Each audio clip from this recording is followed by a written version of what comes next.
આમાં તમે એક વાત કરી ડ્રગ એરર. જે ડ્રગ એરર છે અને ડૉક્ટરની ભૂલ છે. આના સાથે સાથે કોઈ પણ કંઈ મિસ્ટેક્સ થાય. આજે આઈસીયુ છે એટલે કોઈ મોજ શોખથી તો નહીં આવે. ક્રિટિકલ હશે, જાવા ઉપર હશે કે એની તૈયારીમાં હશે ત્યારે જ આવશે. તો આવા કેસમાં જે કેઝ્યુલિટીઝ થઈ છે, તો એ કેસમાં તો તમારે પબ્લિક સ્ટ્રગલ પણ વધી જતું હશે. તો આની સામે શું તમે મેનેજ કરતા હોય આવી સિચ્યુએશનને? નોર્મલી મને એટલી મારા ટાઈમથી આઈસીયુ ચલાવું છું તો હંમેશા કાઉન્સેલિંગ આટલું જ કહેવા માગું છું. Plus audio video counselling. Yes. હંમેશા પેશન્ટ જે હાલતમાં આવે છે તો લઈને એમના રિલેટિવ્સ આવે છે, નજીકના ભાઈ છે, પપ્પા છે, મમ્મી છે, બરાબર, એ લોકો લઈને આવે છે. એને રિયલ ટાઈમ સિચ્યુએશનની ખબર હોય છે કે મારું પેશન્ટ કઈ હાલતમાં આવ્યું છે. હવે અમે કોઈ ડૉક્ટર એવો નથી હોતો કે એને મારવું છે પેશન્ટ, બચાવવાનું ટ્રાય કરતા હોય છે. પોતાના નામની બધાને પડી હોય છે. ડૉક્ટર હંમેશા એવો બેસ્ટ ટ્રાય કરતો હોય છે કે દર્દી બચે. તો એ ટ્રાય કરતા અનએક્સપેક્ટેડ ઇવેન્ટ બને, બરાબર, કે પેશન્ટ એક્સપાયર થયું, ક્રિટિકલ તો છે જ. હવે એના મમ્મી, એના પપ્પા, એના ભાઈ, એના બેન પેશન્ટને એને અમે બધું સમજાવેલું હોય છે. ઓડિયો વિડીયો કાઉન્સેલિંગ ચાલુ હોય છે. પુઅર પ્રોગ્નોસિસ, કાનો પ્રોગ્નોસિસ સારો નહીં આવે, અમે સાઇન લેતા હોઈએ છીએ કે તમને આટલી આટલી વસ્તુ સમજાવી છે, તમે લેખિતને અમે સાઇન લેતા હોઈએ છીએ. જે નાટક કરવાવાળા આવે છે ને, થર્ડ પર્સન આવે છે કે જે દૂરના રિલેટિવ હશે, થોડાક દૂર, કેમ તમારું પેશન્ટ આમ થઈ ગયું, કેમ અમારા પેશન્ટને આમ થઈ ગયું, આવીને એકદમ જ હલ્લો કરવા માટે છે. અને જે લોકો સ્ટેબલ છે, જે એમના રિલેટિવ છે, મમ્મી પપ્પા છે, જેમને ખ્યાલ છે કે રિયલ સિચ્યુએશન આવી હતી, એમના માઇન્ડ પર ડાયવર્ટ કરે છે. આ લોકો કંઈક ભૂલ કરી હશે તો જ આવું થાય, નકર કેમ થાય, આવું પેશન્ટ બીજી હોસ્પિટલમાં તો બચી ગયું હોતે. આવું ઘણું બધું કરે છે. અને ત્યારે આ વસ્તુ ઊભી થાય છે. એટલે હંમેશા હું કાઉન્સેલિંગ પર બહાર આપતો હોઉં છું. મેં બધું કહેતો જોઉં છું કે જો તમને આ વસ્તુ છે, આ વસ્તુ છે. રાજુ બાયલક, મારે આ પરિસ્થિતિનો સામનો નથી કરવો પડ્યો કે કોઈ મારી ઉપર આક્ષેપ કરે કે મારી ઉપર કેસ કર્યો હોય. અને છેલ્લે કોઈને ડાઉટ લાગતો હોય તો હું પ્રેમથી કહું છું, આ ડેડ બોડી છે, પોસ્ટમોર્ટમ કરાયો, કારણ સામનો આવી જશે, મારી ભૂલ હશે તો એ આવી જશે, રોગને કારણે મળ્યું હશે તો એ આવી જશે. એટલે અડધા દર્દીઓ ત્યાં ઢીલા થઈ જાય છે. પોસ્ટમોર્ટમની વાત આવે તો ડૉક્ટર કોન્ફિડન્સથી ક્યારે કહી શકતો હોય કે એનું પોસ્ટમોર્ટમ કરાયો, કારણ સામે આવી જશે, બરાબર, એમની ભૂલ નહીં. એટલે ઓપ્શન અમે બધા આપીએ છીએ પેશન્ટને કે ભાઈ તમે કરાવી શકો પોસ્ટમોર્ટમ, તમને એક વાર જાણ મળશે. આ પરિસ્થિતિ એવી છે કે ડૉક્ટરે કેટલું કામ રહેવું. તમે સાથે એગ્રેસિવ થયા એટલે પૂરું. ડૉક્ટર્સ એકવાર એગ્રેસિવ થયું એટલે સામે ડબલ ઓગ્રેશન આવશે, મારામારી થશે, હોસ્પિટલની ભાંગતોડ થશે. આ ટાઈમમાં તમે કામ રહી એના 10 વાર એકને એક વસ્તુ પૂછી, 10 વાર આરામથી જવાબ આપો, એ પણ કુલ થઈ જશે. એટલે આવેશ હોય છે, કોઈ માણસ એક્સપાયર થાય તો હંમેશા આવેશ થતો હોય છે, ઇમોશનલ થતું હોય છે કે ભાઈ મારું માણસ એક ગયું છે, કઈ રીતે ભાઈ લોકોને જાણવાની ઈચ્છા હોય છે. તો નોર્મલી કાઉન્સેલિંગ પાર્ટ બહુ ઇમ્પોર્ટન્ટ કરે છે, ક્રિટિકલ કેરમાં ખાસ. અને અત્યારે ઓલમોસ્ટ દરેક હોસ્પિટલ ઓડિયો વિડીયો રાખે છે. ઇન કેસ મેડિકલ લીગલ થયું, કેસ કરી તો મારી ઉપર મેડિકલ નેગ્લિજન્સ મારી ઉપર નાખી દીધું એને કે આ ડૉક્ટરે અમારા પેશન્ટને આમ કરી નાખ. મારી પાસે પ્રૂફ લેખિત તો હોય છે, ઘણી વસ્તુ હોય છે કે દરેક વસ્તુ લેખિતમાં નથી લઈ શકતા, આપણે ડિસ્કસ થઈ હોય છે, તમારી પાસે પ્રૂફ છે. એના માટે ઓડિયો વિડીયો અમે પ્રૂફ તરીકે રજૂ કરી શકીએ છીએ કોર્ટમાં પણ. આમાં આ રીતે આખું હતું, આ પ્રમાણે આ છે. અને ક્યારેક એવું થતું હોય છે કે કોર્ટના ધક્કાના ખર્ચા હોસ્પિટલે ઉઠાવવા પડતા હોય છે, ડૉક્ટરે ઉઠાવવા પડતા હોય. હવે એને કેસ કર્યો તો મારે વકીલ તો રાખવો કે, તો એ ખર્ચો તો મારો લોસ છે. તો આજકાલ એક મેડિકલ ઇન્ડેમનિટી ઇન્સ્યોરન્સ આવ્યા છે કે ડૉક્ટર્સ પોતાનો ઇન્સ્યોરન્સ, પોતાની હોસ્પિટલનો ઇન્સ્યોરન્સ લઈ શકે, એમાંથી એમને ખર્ચો મળે. અને થોડું મેં કીધું બુબલિંગ, આ તે હાફ એજ્યુકેશન, એના કારણે આ કેસો વધે જ. ખાસ કરીને ક્લિનિકલ કેરમાં તો કેસો વધતા જ. એ જ્યારે એક્સપાયર થાય ત્યારે સેમ પેશન્ટ બચે ત્યારે એ લોકો એટલા જ ખુશ હોય છે કે તમારી જેવી તો હોસ્પિટલ ના, તમારે જેવા તો ડૉક્ટર ના, તમને અમે આટલું સારું કરી આપ્યું. એટલે અમે બહુ ઇમોશનલ નથી થતા. બહુ અમને ખુશ કરે તો અમે એટલા જ લેવલમાં હોય છે નોર્મલ, અને બહુ એગ્રેસિવ થાય તો અમે અમારા લેવલમાં હોઈએ છીએ. બરાબર. પણ ઇન કેસ ડ્રગ એરર આવા પણ કિસ્સા બનેલા જ હશે કે ડૉક્ટર મિસ્ટેક્સ, તો આજે જે પેશન્ટ છે એના સગા છે, ન્યાય માટે કંઈક કરી તો શકે. હાલો તમારા 100% સાથે કોઈ ફિઝિકલ ટોર્ચર ના કરી શકે, માથાકૂટ ના કરી શકે, ઝઘડો ના કરી શકે, તો પણ એને કાનૂની ન્યાયિક સહાય લેવી તો એ પોસિબલ છે. એ લોકો મેડિકલ નેગ્લિજન્સ નાખી શકે અમારી ઉપર. બરાબર. એ લોકો કોર્ટમાં કેસ કરી શકે. સમજી ગયો. કોર્ટમાંથી અમારી પાસે દરેક ડોક્યુમેન્ટ માંગવામાં આવે, બરાબર છે, ટોટલ ડોક્યુમેન્ટ, શું ટ્રીટમેન્ટ થઈ, આ તે શું હતું. અને ક્યાંક કોર્ટમાં જ થર્ડ પર્સન કે જે ડૉક્ટર જ હોય, હું એમડી ડૉક્ટર છું તો કે ગવર્મેન્ટ એમડી ડૉક્ટર જે પ્રોફેસર હશે, જે ફૂલ નોલેજેબલ હશે, એમનો ઓપિનિયન કહેવાય, થર્ડ ઓપિનિયન કહેવાય. ને એમનો ઓપિનિયન લે કે આ ડોક્યુમેન્ટ છે, આવું દર્દી હતું, આ રીતે થયું છે, આમાં ડૉક્ટર્સને તમને કંઈ ભૂલ લાગે છે એ રીતે પૂછે.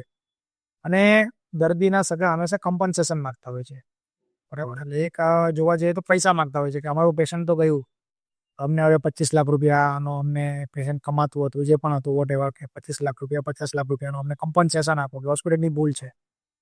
હવે એમાં જે થર્ડ ડૉક્ટર હોય છે એનો ઓપિનિયન લેવાય છે, બધાની આર્ગ્યુમેન્ટ સાંભળે છે, અને પછી જજ ડિસિઝન લે છે કે ના, ખરેખર જો ડૉક્ટરની નેગ્લિજન્સ છે, ડૉક્ટરે પે કરવા પડે એટલા. ઓકે. ડૉક્ટરની નેગ્લિજન્સ નથી તો તમે ડૉક્ટર્સને કંઈ ના થાય. યસ, આ પૂરો લઈએ. ઓકે.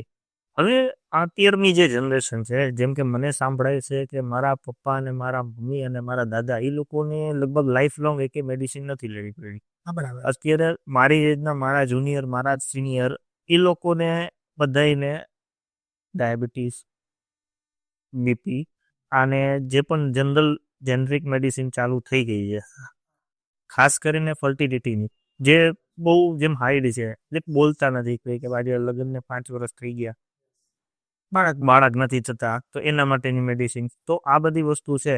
તો એક કન્સિડર તો તમે કર્યું કે લાઈફસ્ટાઈલ મોસ્ટ ઇમ્પોર્ટન્ટ કન્ડિશન છે, કે આ ચેન્જ કરવી જ પડે. પણ એની સાથે સાથે આપણી શું ઇમ્યુનિટી છે એ ડાઉન ગઈ છે, જે બદલતા જતા સમયના કારણે.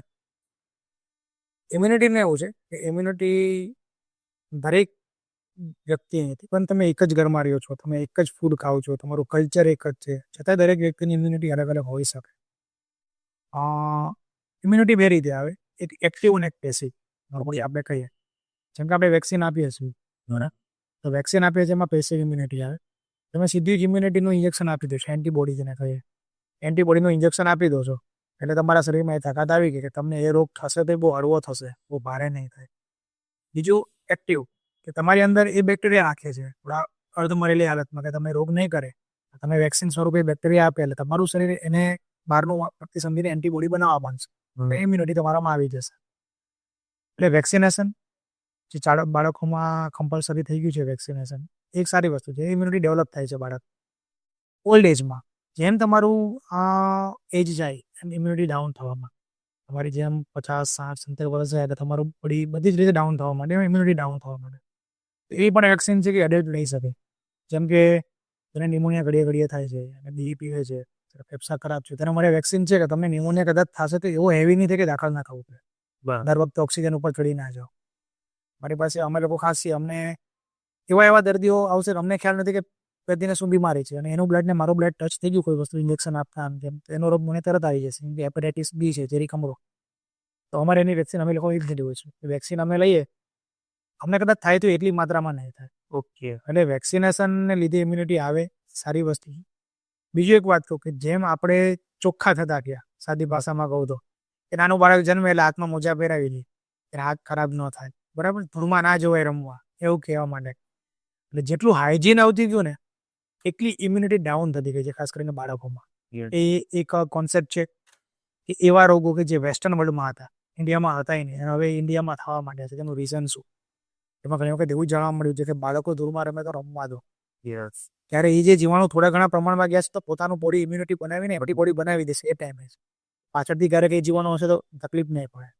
સો બાળકને ધૂળમાં રમવા દેવું જોઈએ, એ પણ એક ઇમ્યુનિટી બનાવવા માટેની સારી વસ્તુ છે. અતિ હાઇજીન બાળકને આપણે કરીએ છીએ, એ વસ્તુ ખોટી છે. આ હું રિલિવેન્ટ કરી શકું છું કે મારા ઘરની સામે 5 મકાન બને છે, તો તેના જે મજૂરો આવે છે ને, એ કપલમાં જ આવે હંમેશા. તો એના બાળકોને પણ સાથે લઈ આવ્યો. બાળકોની કેર શું કરે છે એ લોકો? 8 કલાક 10 કલાક કામ કરો ને, એટલો સમય એ લોકો ધૂળમાં આડોટતા હોય, રમતા હોય છે. અને એવું નહીં કે કોઈ સારા હાઇજેનિક જગ્યાએ સોફા ઉપર બેઠા છે, એ કાંકરાનો ટૂંકમાં ઢગલો છે એના ઉપર બેઠા છે, રેતી ઉપર બેઠા છે. અને ડિગ્રી તાપમાનની વાત કરીએ તો ઉનાળાના તાપમાનમાં પણ એમને છત વગર રમે લાડો હોય છે.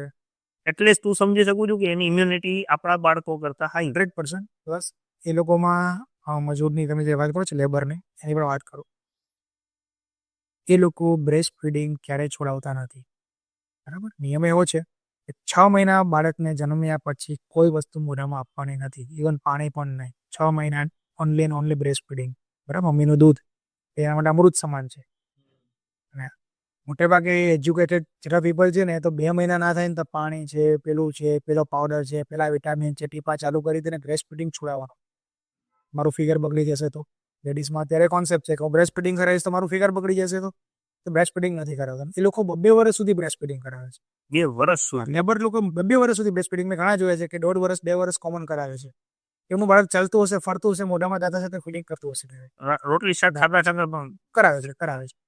સો એ વસ્તુ એ લોકો એટલે બીમાર નથી પડતા. મમ્મીના દૂધમાં જે ઇમ્યુનિટી છે જેમને મળવી જોઈએ એને વ્યવસ્થિત મળે છે.